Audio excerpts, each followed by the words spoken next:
This song is called Unlimited STEEZ, off of my album Here's to Tomorrow. Yo, put it on your tongue, time to take a trip. Put it in your ear, hope you're hearing this. This is that psychedelic villain shit. Motherfuck the government, coming out of Everett Unlimited STEEZ. Back on the mic, it's your favorite stud spitting scud missiles. Type of shit the honeys love, give them stiff nipples. Haters spitting crud, you can watch the sweat trickle in the club, putting niggas in a pickle. Cause I hold the mic like death holds a sickle. King Kong in this bitch, ain't no monkey in the middle. Strong bong tokes, baby, watch the water ripple. Tidal wave, love to misbehave, keep the money nimble. Source 4, puffin' on that C4. Rock that raw shit that you busters never seen before. Most these MCs be like Albert off of CB4. New suits made for lore, moonwalking marble floors. Was local, now we making moves on a mobile tour. Spit that raw shit until my vocal cords catching sores. Shit that you can't ignore, trip that you must endure. Higher than the 54th floor. Put it on your tongue, time to take a trip. Put it in your ear, hope you hearing this. This is that psychedelic villain shit. Motherfuck the government, coming out of Everett Unlimited STEEZ. On your tongue, time to take a trip. Put it in your ear, hope you hearing this. This is that psychedelic villain shit. Motherfuck the government, coming out of Everett Unlimited STEEZ. Hell yeah.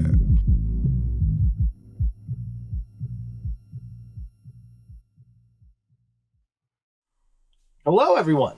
Welcome in to Below the Noise, a safe space for artists to talk their creative process while showcasing their work in a hybrid interview performance setting.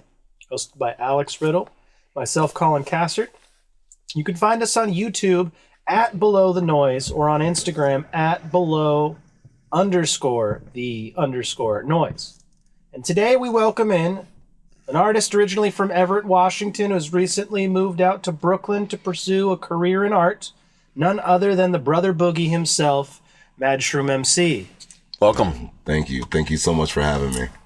Yes, sir.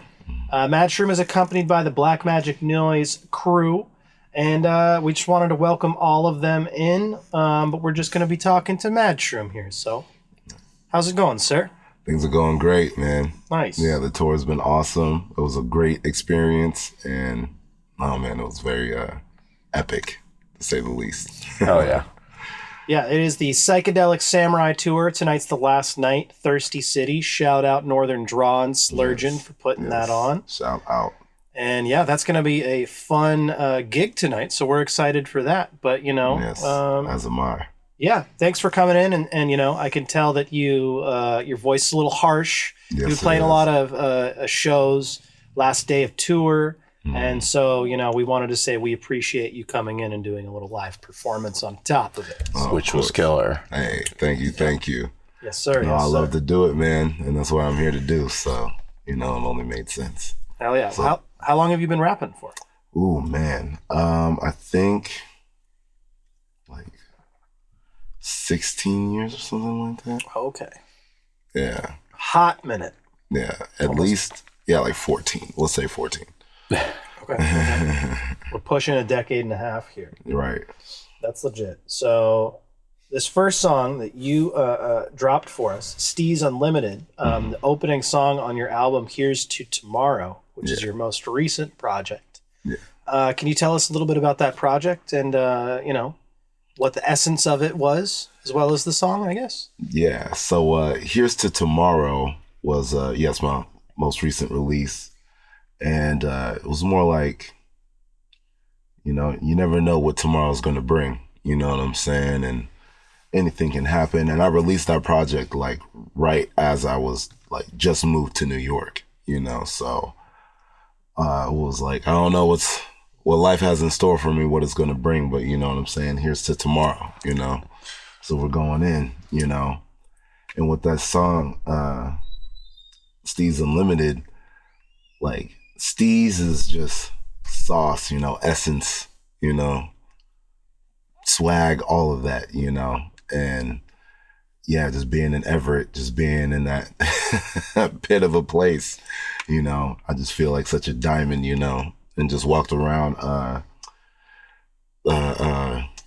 parks, you know what I'm saying, that I lived right across from, and everything, you know, like walking down Freedom Hill, you know, that's the hill that you get out of when you get out of jail. They let you out right on that street, you know, so they call it Freedom Hill. So I was walking down that rapping, you know what I'm saying? And yeah, man. But nah, just doing me and living my life, being the best person I can be, the best who I am, live myself to the fullest, you know. It's just STEEZ Unlimited, you know. That's legit. I feel like it's, yeah. Nice. Well, I know the beat was produced by Tapes, and so shout out Tapes. We have a performance by him in the Overflow, and you can go check that out. But your Black Magic Noise compatriots, so to speak, we got Arliss, we got Neil Von Lawrence, and then the extended family. We got Tapes, etc. I've always been a big fan of your music coming out of Everett, and it's I assume that, you know, when you're in New York and you tell people you're from Everett, it's a little bit of a like, oh, where's that? Yeah, totally. When I say I'm from Everett, Washington, they automatically assume Washington, D.C., you know? So it's like, just say Seattle out of ease, you know? And when I bump into somebody else from Washington or something, they're like, oh yeah, I'm from Seattle too. I'm like, oh, so where are you actually from? Like, I'm from like Linwood or like Mount Vernon or something. You know? And so. And Mount Vernon means a different thing over there too. Yeah, exactly. Exactly. Yeah. So, why can't all these towns have like new names? Everyone's just reusing goddamn names. Right. There's like, so many of them. Right. Yeah. The story behind Portland is that two guys discovered it, and one was from Portland, one was from Boston, and they flipped a coin. And obviously the guy from Portland, Maine won. And so, yeah, apparently that's the story. That's hilarious. I didn't know that. Yeah, very... It makes sense, though. I feel like, yeah, they're just recycling them. They have been. It's like, were these motherfuckers not, like, feeling like they needed to be original at all? It's just like, there's so many Oaklands, too. It's like, I remember we used to go on, like, when we would be on tour, it's like, pictures of every single Oakland sign that we drove through. And it's like, totally. It's like, fuck. It's so real. Yeah, that does, and often will happen. I mean, in Oregon, we got Detroit, Oregon. We got Lebanon, Oregon. Oh, damn. I didn't know that. There's a bunch of them. There's Salem, I know that. Yeah, there's Salem. There's Salem, Massachusetts, right? Yeah. I mean, that's just what happens is, on the East Coast, you got New York, and it's just like, they just slap new on stuff. Yeah, right? on everything. Yo, I was thinking about that when I was driving around out there a couple days ago. It was like, yeah, New York, New Hampshire, all the news. It's just like, damn, really? They're like, I really wanted to leave my home state, but also I want to be reminded of my home state. So I'm going to name this new state, which, you know, I took from these people. Right. And then I'm going to call it New Haven. And you're like, cool. But then I also realized that like my grasp of like British geography is very poor, and I'm like, where is York? I mean, who? But I mean, is it even, you know, I imagine Is York a place? It has to be. Sure. York could be like a neighborhood. It could be like a duke. Yeah. You know, the Duke of York. I mean, that sounds familiar. I don't care anything about I heard the Duke of York. any sort of hierarchy stuff. Right. I don't know. What is that? What is the term? There's a term for it. Monarchy. I don't care about monarchy, man. People are like, yo, the queen, she's so special. I'm just like, okay, well, she might be, but also she didn't have a choice. Right. She was born into it. She's the one that elected. Yeah. Right. You know what I'm saying? Right. Exactly. I didn't choose this person. Whatsoever. And also, it's from another country, so, you know, why would I be invested? I'm not British. You know what I mean? Right. But yeah, the song, we'll go back to let's get on tangents Since here. Now that we've addressed the monarchy, you know. Exactly. I mean, I just had to state my, you know, opinion on the Queen. Right. I'm sorry, rest in peace. You know, people are like, oh, he's so evil. What is he saying about this beautiful woman? Like, I talked to my grandma about that. She was just like, oh, rest in peace to the Queen. I was like, okay, that's cool. All right.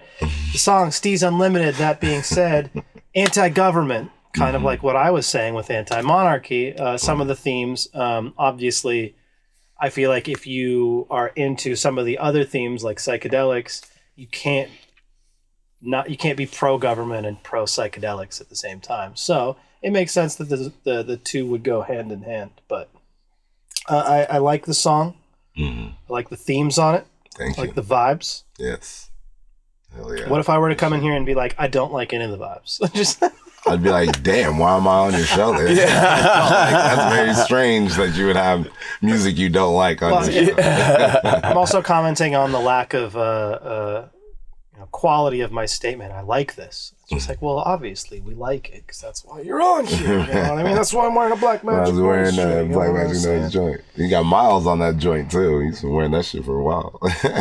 About a decade. Hell yeah. Close to a decade. Close to a decade. But yeah, Here's to Tomorrow, fantastic project. We'll make sure we put the link in the description so you can listen to STEEZ Unlimited and the rest of the songs that we are that Kevin here's performing throughout it. And I have a music video for that joint on YouTube as well. So. For STEEZ Unlimited? Yes. Oh, shit. I feel like you mentioned that you had like music videos for pretty much all of them, right? Yeah. Or like all the songs that you're talking about. Mike, do you like try to go out of your way to make sure that you have a music video for every song? Do you feel like that's like a necessary part of the package now? Or is it just helps. like, these songs beget the video, It definitely helps. I mean, the more visuals, the more promotion you can put behind a song, the better.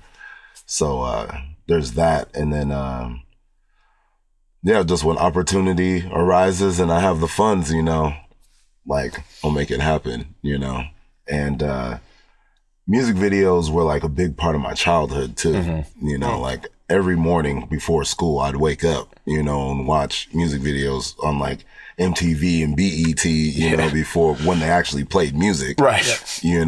And that would like be the beginning of my day, It was like I remember what those I saw. times for sure, yeah. And then I'd end up getting home watching cartoons and anime, and then I'd go back to watching music videos, So it's like to be putting out music videos and them to be the caliber that they are now. JAWZ and Out of This World have both been in film festivals and have won awards, JAWZ won the Science Fiction and Horror Award out of LA. So, and then Out of This World was in a bunch of them, so I can't even remember. To be honest, I should have them better on track. But so that's like a major milestone and achievement, you know. So I want to keep that ball rolling. So yeah, definitely expect. So I have like 26 music videos altogether, and working on more. I have a lot more sketched out, a lot more ideas that I want to, bring to the screen. So yeah, you can definitely subscribe to my YouTube because it's about to go ham, Hell yeah. Do you ever find yourself thinking of like the concept for a music video and then write the song to satisfy that like vision? I haven't really yet, but there is a song that I'm working on right now where I have the video in mind. So I'm like, basically what am I? It's like you're like scoring your own music video. Right. Completely. So yeah, man. Yeah, it's going down. Nice. Yeah, so. Oh, excited to see what more you have coming. Oh man, it's gonna be epic. Hell yeah. Well, we talked a little bit about JAWZ, so I figured why not cue it up. So let's hear the live performance of JAWZ. Music video will be in the description. This jam is called JAWZ, also off of my album Here's to Tomorrow.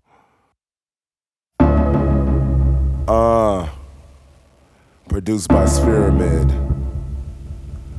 Music video on YouTube. I got music videos for all these joints. Check it. Cannonballs off the boat dock. David Hasselhoff with my shirt off. Blonde bombshell color Molotov. Pop Molly and Aqua socks. I'm a big boss. Everything slow-mo, watch Foxtrots. Got Henny XO on the big rocks. Offshore, and we're gonna get lost. Life jacket, G-Shock, and a pair of flip-flops. Drip, drip, big splash. Drip, drip, big splash. Filet motherfucker, then I dip in a dash. Drown him in a bloodbath. Go drip, drip, big splash. Drip, drip, big splash. Filet motherfucker, then I dip in a dash. Drown him in a bloodbath. Howard Park, after dark, finish shark, finesse the fifth of Cuddy Sark. Leaving marks on these marks, then we dart, simply just a work of art. Here we are, laughing hard, hardy hard, then we harpoon your heart. Bitch, I'm a full meal deal and I keep shit real. You ain't nothing but a pop-tart.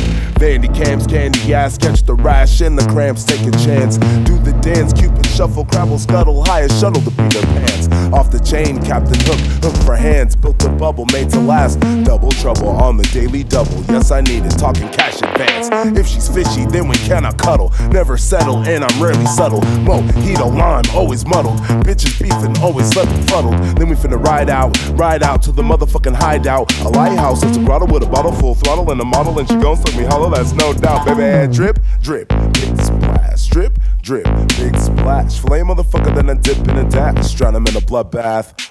Go drip, drip, big splash. Drip, drip, big splash. Flame motherfucker, then I dip in a dash. Drown him in a bloodbath. Deep sea dive, my tongue's a submarine. Flex your pearl, girl, I'ma lick it clean. Yeah, I'm the man, go ham on the clam. Tentacles just might touch your spleen. Empty out my testicles, my queen. It will be a spectacle, unseen, reenacting all my wet dreams. Eating off your oceanic plate on a boat that's bigger than a whale. Surfing in the sun and feeling great. Someone love with life, can you tell? Hey, motherfuckers won't see you excel. They'll take you out to sea and throw the wind at your sails. But I'm finna make bail, finna do well. Make them seasick till they kick the bell. Big bag full of blue face, like Tommy Cruise. Get the Shark Tank fish tank with cement shoes. Dove in with the big fin, and we on the move, creepin', lurkin'. What you gonna do? Get the big brain like we down with the Waterloo. It's insane and we maintain, never lose. Got a main vein that I drain, running in the groove. Up all night like a motherfucker, never snooze. In the groove too deep, too busy making moves, so we still don't sleep till we famous. Swashbuckling, yeah, we going in. No from Berlin, do my dance, kiss my anus. And we keep shit true like the deep sea blue. That's wrapped and sealed with the zeal on crew. Tell you one more again, if you ain't got the news, motherfucker, this is what we gotta do. Drip, drip, big splash. Drip, drip, big splash. Flame motherfucker, then I dip in the dash. Drown him in a bloodbath. And that was JAWZ. Once again, the Sci-Fi Horror Film Festival winner out of LA. Do you remember you don't remember what the submission exact? Well, regardless of what festival you submitted it to, I imagine submitting it, the stress of submitting things to film festivals is a lot, right? It is. You have to jump through a lot of hoops. Yes. A lot of fees and submission fees and copy and you know, and deadlines and things of that nature. So yeah, it was a lot, you know. Yeah. I think that's the hardest part about being a musician, is not making the art, but it is getting the art to people and getting people to see it. You know, it's funny. Like, it really is such an oxymoron juxtaposed situation. Like, so much time is spent promoting and advertising and creating content, you know, that like getting to actually produce art, you know, gets taken away. Yeah. You know, gets eaten up sometimes, you know. It's that like constant balance, right? It's like the internet demands more and more and more. Mm-hmm. At a certain point, it's like, well, when are you supposed to make the music? Yeah. You know, right? It's like, exactly. It's like, I find myself in that situation a lot more frequently than I would like, increasingly so. Yeah.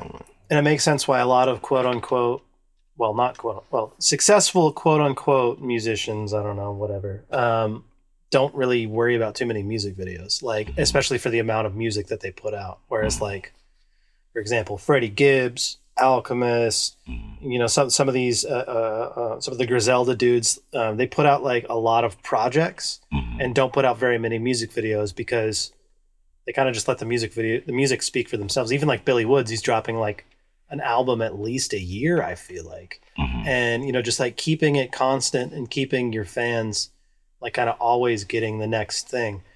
But music videos it's always such an interesting area. For me, I was always timid about making music videos because I never liked, I don't know. For me, I always like, my favorite moment in music was when someone would hand me a CD and I didn't know like what the person looked like or anything like that. And I would Yeah. that was what happened with me with Wu-Tang, where someone handed me, it was a burned copy. It was Napster days. And it was like right when Napster came out, my buddy was like, you gotta listen to this. And it was like Wu-Tang 36 Chambers. I didn't know anything about it. And I was just like, I think that's how I got what into the it. shit? No album art, no nothing. And I mean, it is kind of cool to be able to go into something just blind on a recommendation like that. But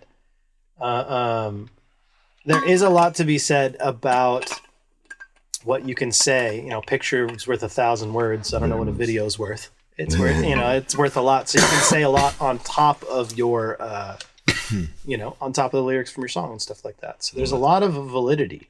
And I imagine it's a lot of fun making them. I love shooting music videos. I love being in front of the camera. I'm a total ham, you know what I'm saying? So that's, you know, not everything's for everybody, but music videos are for me, you know? Nice. And like, and yeah, with the impact they made on me as a kid, like if I could make a music video for every song, I would, you know, is how I feel about it. So, what about, so for JAWZ, the music video, was that filmed in New York? Yes, it was. Okay. That was, so both JAWZ and Out of This World, I had an opportunity to shoot those music videos. And at the time, my lease was coming up, ending in Seattle. I was already thinking about moving somewhere, but basically it was either I come out and shoot these music videos and stay out here in New York, or I don't go and I wait and do it later, you know, and get situated. So I basically moved to New York to shoot these 2 music videos, you know, to make those happen. And those were like the main reasons I moved out there. It's a good motivator, you know. It's like get you across the finish line. You know, right? Definitely. And moving to New York is one of the best decisions I've ever made in my life. You know, like it's such a magical place, dangerously magical place. You know what I'm saying? Danger's what makes it magical, or like keeps the magic alive, or like makes the magic real. Yeah, right. Where it's like you don't know. Yeah, you're like, you could theoretically, anything bad could happen kind of at any moment, and that's like makes it a little more fun. It does. It's got a like mysteriousness to it too, you know. It's like the city has a personality of its own, and when you go out in New York, it's just like, it's not just you and your people, you know, it's like you and the city, right?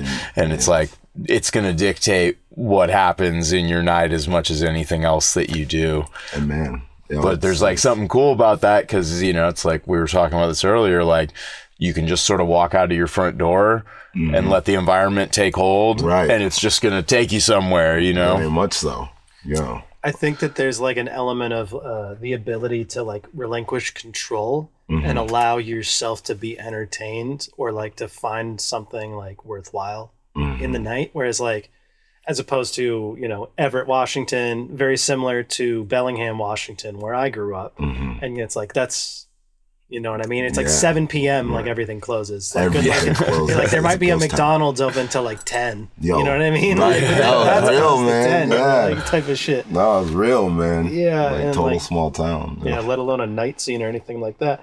But even regardless, like during the day, you know, New York, you can do a bunch of shit. Night, you can do a bunch of shit. At the city, yeah, it has its own element, its own vibe, its own life. It very much does. You just have to kind of allow. It's like the ocean. Yeah. Where it's like you go out onto the ocean in a boat, right? And you're just like, all right, well, the ocean is going, you know, I can only do so much. Right. Yeah, I'm at the whim, you know what I'm saying? Go with the tides, you know? Yeah. Yeah. The elements around me, so yeah. It's very much.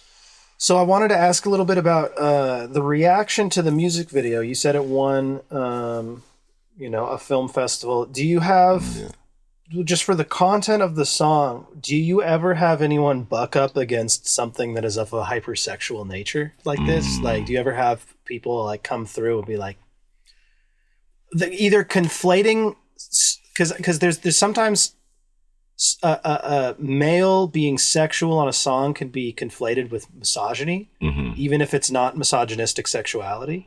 So I'm wondering, do you ever, like, is that a thing that you ever have to deal with? Because like JAWZ is a metaphorically very sexual song. Very much it's not so. misogynistic in any way.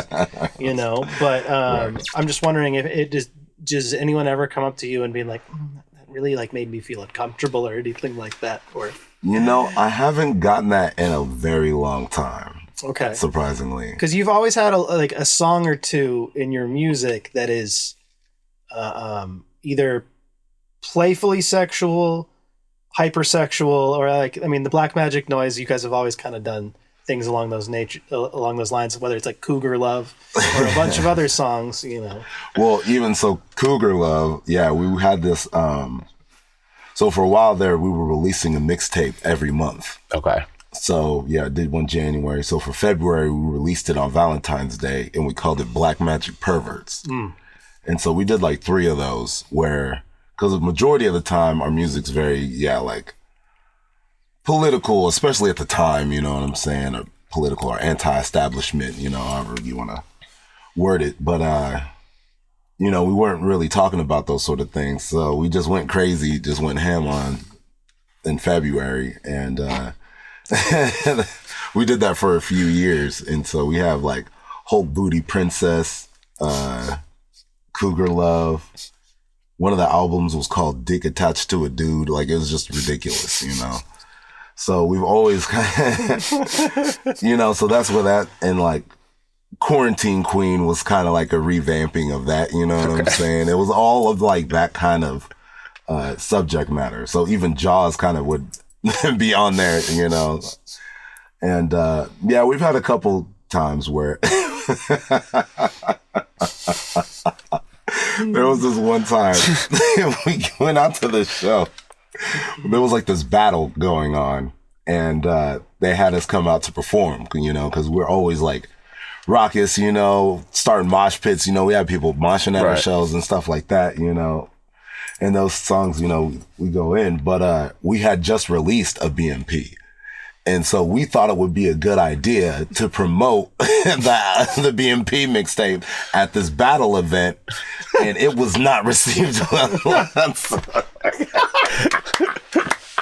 Oh, look at that. I was like, what the fuck is this? And the guys that brought us out, they're like, we've never heard these songs before. This is not what we know them for. The fuck is like, this? What the fuck is going on right now, you know? Oh, man, we have a song called, like, Dick in Your Eyeball, you know? Like, it's just so ridiculous, you know? So there's been some of that in the past, but surprisingly, there hasn't been anything like that recently. That's good. That's funny. That's always funny, man. Oh, man.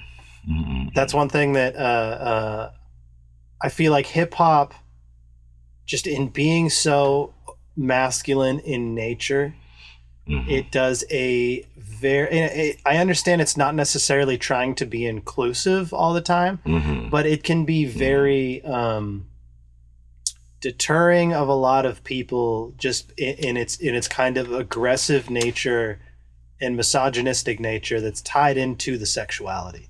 So it's like, not all artists will make sexual songs that are, you know, that are misogynistic, but a lot will, you know, tie it in. You know, I was going through my vinyl collection, listening to some stuff. I was like, oh, I remember this guy. I remember being really stoked to bump this. And like the third song in was like, you know, he was like, you a bitch for wifing the girl, and I'm a boss because I didn't, you know, and it's just like the way, like emasculating a dude for like participating in societal norms, you know, and it's just like, to me, it's kind of funny. And like, I get it, like pimp culture, etc. But like, I just appreciate every time I hear a song that can occupy the sexual realm without like putting people down. Cause you know what I mean? It's just like, well, and I guess some people can sexualize the idea of like shit talk and stuff like that, but you know what I mean? Like, I appreciate positive and or funny sexual energy that comes with the JAWZ video. Yeah, and definitely try to have fun with it, you know what I'm saying? And it's coming from a place of love, you know, like we're having a good time. It's jokes. I mean, it's real. It's jokes, you know, but like, I think with like, with most music, you know, I mean, society's been degrading women and, you know, hypersexualizing and, or like shaming people, you know. I mean, we even talked about recently, dude used to put out cornflakes as an anti-masturbatory. You know what I'm saying? Like, Shout out John Henry. you know what I'm saying? Like, with music and expression, like, I'm just expressing myself, my sense of humor, you know,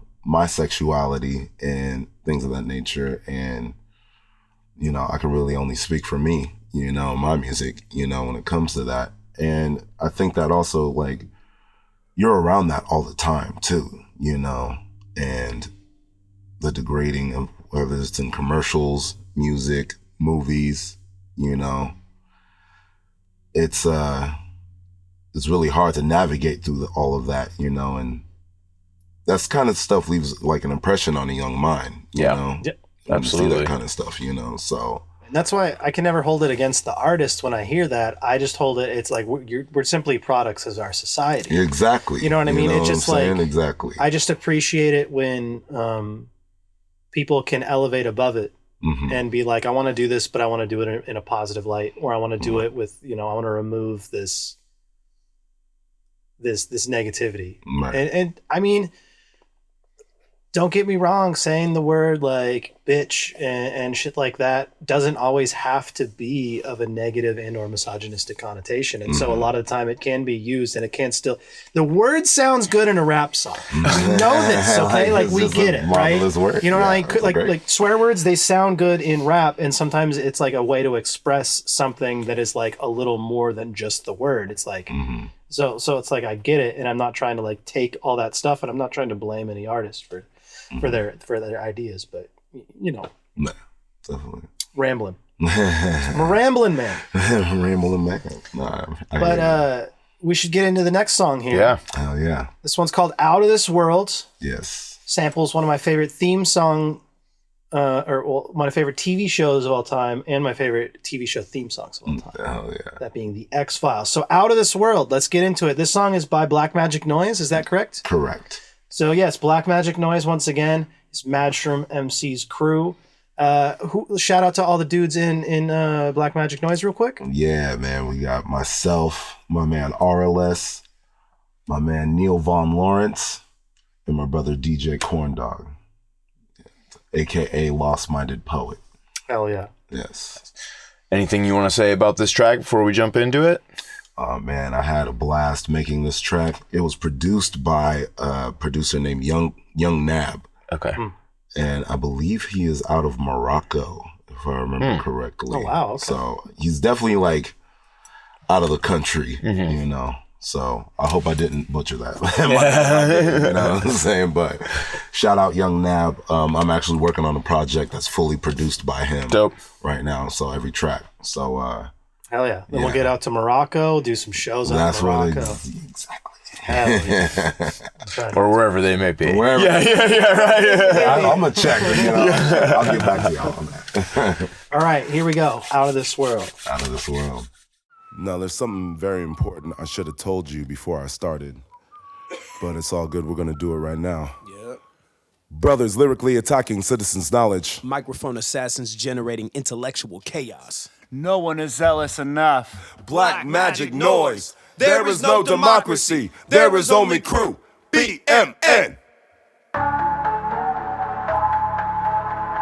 This song is titled Out of This World, and this is off of the album Space Base by Black Magic Noise. Also, music video live on YouTube, baby. Check it. Captain's log. Said we gas, brake, dip, crash, land, space, whips. Whoa, whoa, whoa, whoa. I said we gas, brake, dip, crash, land, space, whips. Whoa, whoa, whoa, whoa. You better hold on to your girl. We come from out of this world. You better hold on to your girl. We come from out of this world. Yo. Just crash landed, it's the flyest to Garrick. Before I blessed you with the manna, y'all were plain and generic. Got that ancient technology, you know that it's sacred. When I bless you with that tractor beam, no way to escape it. Okay, warp speed, anywhere that you need. In a millisecond high above heaven, we can skip across all the galaxy. Shorty too thick, same outfit as Lilu. Ooh wee, I'm a space bandit, stacking chips in every single type of currency.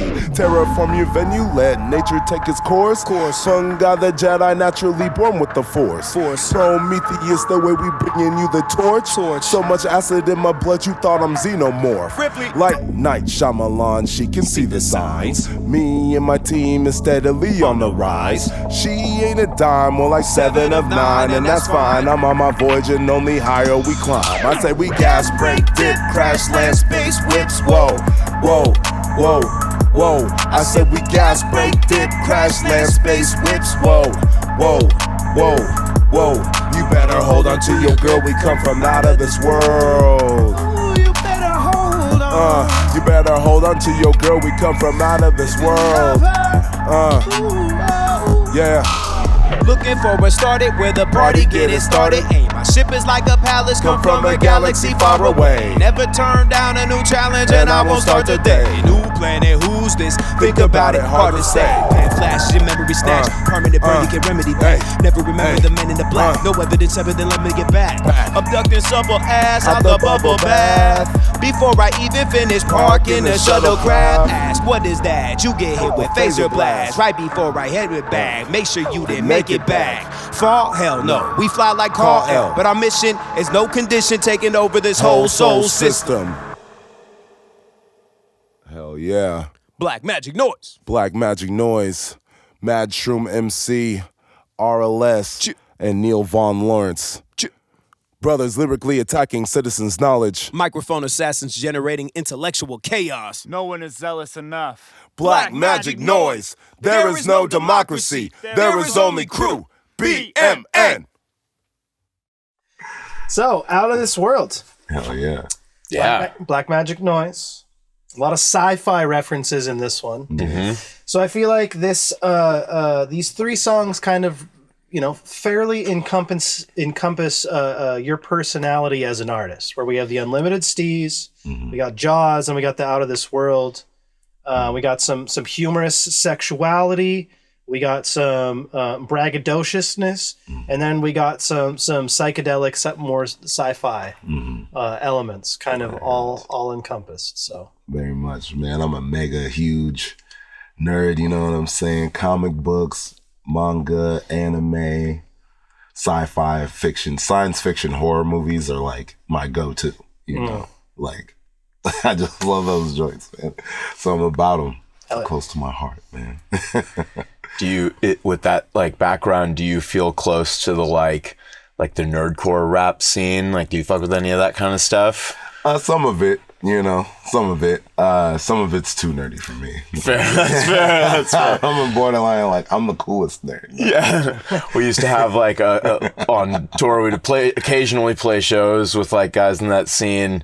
And, it's like I never really fucked with it that much, just not because, it's like I'm also a nerd, but yeah. I don't know, it wasn't the thing for the hip hop for me at the time. But then like years and years later, I had an opportunity to do a track with Mega Ran. Shout out Mega Ran. He's ridiculous, yeah. And it's like, and so like in going back and like listening through his catalog and all of this, it's like I feel like I found like a new appreciation for it, like a decade down the road that I didn't have before. Mega Ran's like the upper echelon too. Yeah, I mean he's amazing. He does performances fantastic, and he also like the one thing about like the nerdcore like rap scene that I always found that didn't really work is like there were a lot of dudes that like even just beat makers that would only do 8-bit shit. Right. It was like all the and like I mean it's a vibe for sure. Like, it's a vibe. But, I'd be lying if I said I didn't like some of that stuff. Well, I agree, and I'm not going to say that I don't think that 8-bit can be done well, but for me, I always thought that it's like, well, why don't you do a little bit of 8, a little bit of 16? You know what I mean? A little bit of like let's mix it up a little bit. Because I mean, personally, I grew up with the fucking Super Nintendo. Right. Sega Genesis, you know what I mean? So like that shit, like those sounds are just as important, if not more important. Go just as hard. Right. Yeah, exactly. Yeah, so of course. So I got a couple of those too, and yeah, I love like sampling all my favorite TV shows, favorite cartoons and stuff, and flipping them, and adding them to my art, because those are the things that made me who I am, Yeah. Or I definitely added to, what I'm saying, who I am, And it's like, it's funny because I love Mega Man too, because Mega Man was my favorite growing up. Like, he's boss. When I beat Mega Man X, bro, oh man, that's like engraved in my mind as one of my like greatest achievements in life. Yes. When I beat one of the most satisfying games, to defeat. There were a lot of great games. Was it on the Sega Genesis, right? The Sega Genesis games were hard as fuck. Yeah, they were always so satisfying when you got to the end. That game for me was Ocarina of Time. Oh, yeah. But only because when I was a kid, like, I didn't have any video game consoles. Like, Game Boy Color was my first, like, console. Parents were just not into it, right? No TV either or anything like that, right? And so, but, like, once every 2 months or so, my parents would let me rent an N64 from Blockbuster. Interesting. Right? For like a weekend. Because they used to do that back in the day, right? And you could like get a couple of games or whatever. Crazy. And it was like the one time I got to feel like I was like cool with like the other kids who had the shit at home, right? And whatever. But Ocarina of Time, I would get it every single time and I'd make it, a weekend into it and then have to return the shit and you can't save it, you know what I mean? And so it's like, I didn't actually finish that game until I was in my like, I think I was probably like 20 or 21 when I like bought a fucking N64 and was like, I'm playing through this goddamn game, right? And like finishing that shit for the first time, like even as an adult, was just like, it's that like ultimate triumph. I did it. Like, it's like I'm gonna do this shit for a decade. Did you beat it with or without the guide?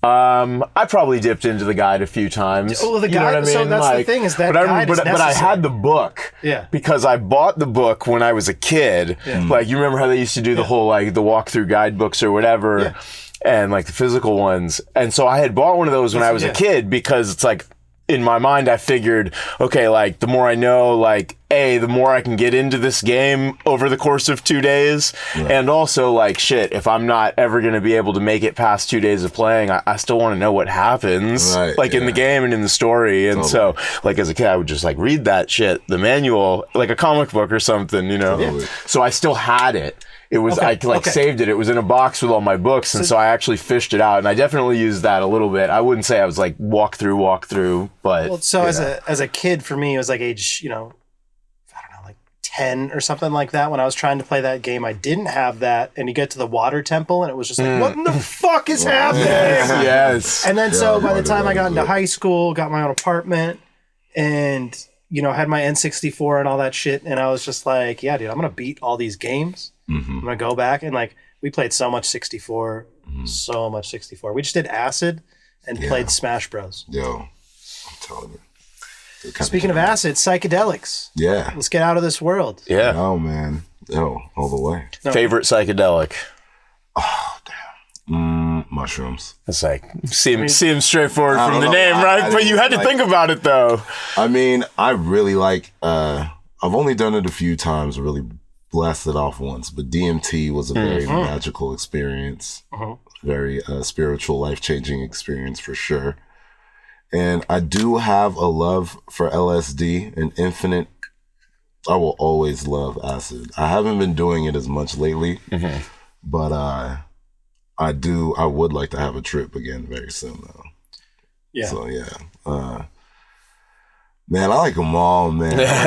I'm not gonna lie, man. I like ketamine a lot too. I was about to say that's my personal favorite. It's different, you know what I mean? It's like don't tell her. Yeah, right. I gotta love. Never done ketamine. I gotta love. Never blasted into the K-hole. I know a lot about ketamine. It's not that's the thing. It's not a hole.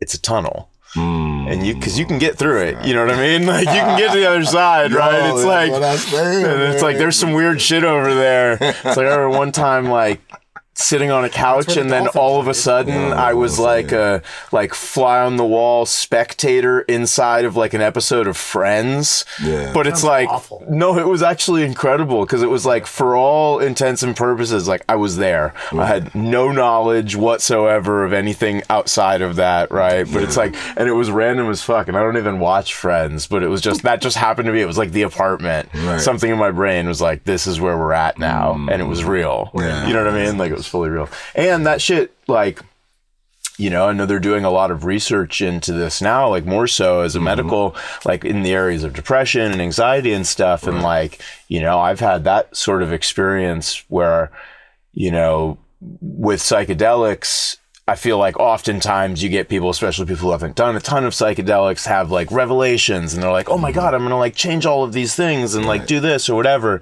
And it's like, in my experience, both for myself and watching this happen in other people, it doesn't always stick after a few days, you know, something like that. It's like, it's a thought, it's an idea, and you still have to nurture it. Right. Very much so. But with ketamine, like I had this experience where I was in a really dark place and like going through a really bad time. And I sat down with one of my friends and we like, you know, did a bunch of K one night, and I woke up in the morning and I felt none of it. It was just gone. Right. You know, and it's like, it wasn't an idea. It wasn't like I'm going to change the way I think. I'm going to like do this. It was just, you know, gone. And so ever since then, it's like, I'm a believer. I don't know if that's how it's intended to be used in the areas of research around treating depression, but like, I'm like, yo, yeah, study this, like figure this out. Cause like that shit was great for me. Right.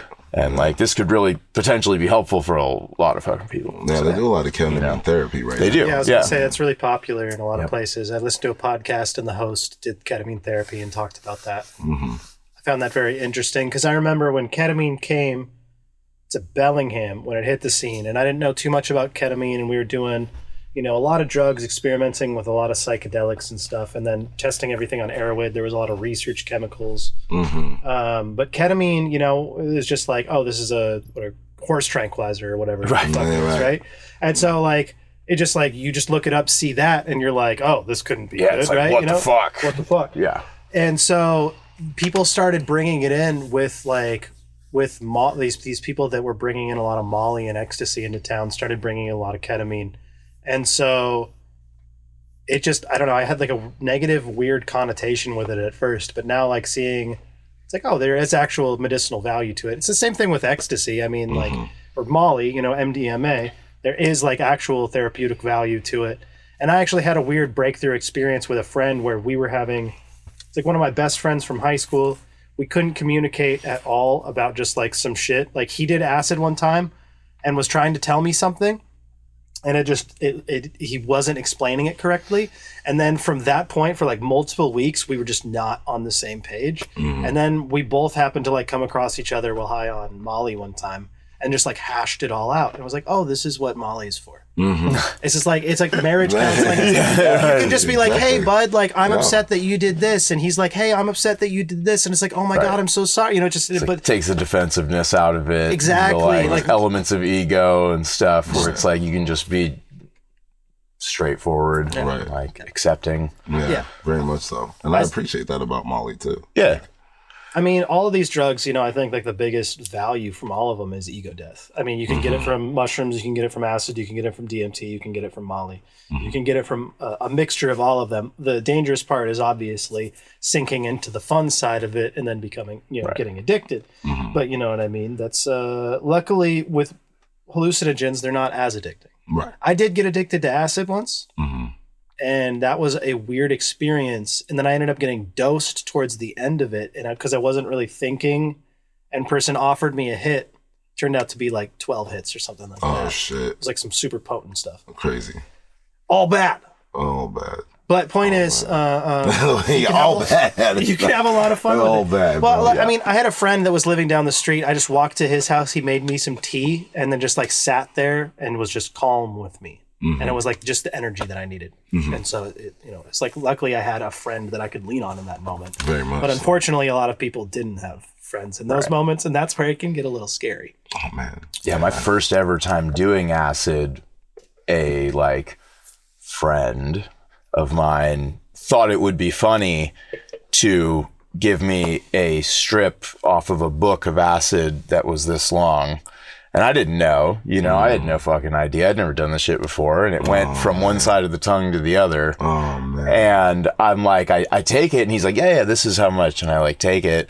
And then like, a few minutes go by. And then one of my other friends are like, oh, did you take it? And I'm like, yeah. And I stuck my tongue out. And like the look on this person's face of just like, and I was like, what? And then like we turn around to the other dude who had given it to me, and he's like starts laughing maniacally, and he's like, if you can handle this, you can handle anything. And I'm like, all right, here we go. This I'm gonna find out really quickly if if I have the constitution for this or not. And like luckily it worked out okay. My mom came and picked me up. Like, shout out to my mom. She's fucking, you know what I mean? Mom's always there for you. So she came and picked me up. I suspect that she knew I was tripping or something. I mean, how could she not? Yeah, they were fucking saucers. She didn't say anything about it, Like she didn't say nothing. She just came and picked me up, and she brought me home, and I went into the bathroom that was like near my room, and I stared at a towel. Like this for the next like 8 hours. I believe that. And it was all right. Like, thank God it was all right. But yeah, getting dosed is the worst. It's like, that's not cool. That's not cool. It's those kind of stories like really upset me. Yeah. It really pisses me off because it's like these things are supposed to be healing. Exactly. And are very powerful things and very powerful experiences. And setting is a very integral part if you're going to take hallucinogens, It's and you have to be in control, it's like you're like in control of the choice going into it. Right. Exactly. It's like because of how powerful it is. Right, exactly. It's like it's something to be respected, and if you're carrying the wrong energy into it, or if you're not prepared for it, it's like, obviously you might take a little more than maybe you should have or whatever. But yeah, it's like you have to control your entry into that state. That's what I'm saying, man. It's like, it's powerful. Very powerful. Yeah. And that's not something, I hate that shit. You and me both, man. It's so maddening when I hear things like that. And then it's also like, as somebody else who does drugs and experiments with hallucinogens and shit, like, why would I give my shit away for free? Right, like, for real. Like, we had come back from like a trip to Hippie Hill and Golden Gate Park. Like, and, I'm not just going to give a fucking 10 strip away just for all willy-nilly. Give a fuck how much extra I have. Yeah. You have 10,000 hits of acid, and I mean, you're high on acid, like, you don't care. Yeah, I guess. Yeah. You know what I mean? I've seen it's people like when people let loose with the eyedropper, like just... Right. And I mean, if you want to try ketamine, I was gifted a bunch since I've been here. Yeah. Off camera, we were talking about playing in my hometown and stuff, Right. I never play, going back there. And that was a great experience, man. It was a lot of fun, a lot of love. Like, I was received with open arms, and I was given so much drugs that day. Everyone's like, welcome home, man. Trench coat. Yeah. I added this to my wardrobe. I bought this. Yeah, very nice. For the tour. Now, this is part of my... Every day I sleep in this. I have slept You in could. I mean, shit, It looks comfortable as shit. It is comfortable as shit.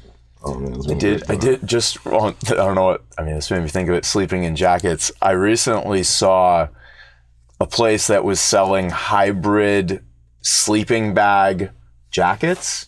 So it was like a really long jacket, and then you could like zip the bottom closed. Interesting. And like it had like arm sleeves, but you could like pull them in and like zip them shut. That's dope. And then the hood was like a full sleeping bag hood. Oh my god. I used to have a wearable sleeping bag. That's fire. Yeah, it was super fucking dope. They were here in Portland. It was somewhere. I used to have a sleeping bag that had arms and legs, and so I was at the party, and I got drunk, and I just laid down. Yeah. It was tight. Like a sleeping bag onesie? No, it was like it had arms and legs. Like holes. Yeah.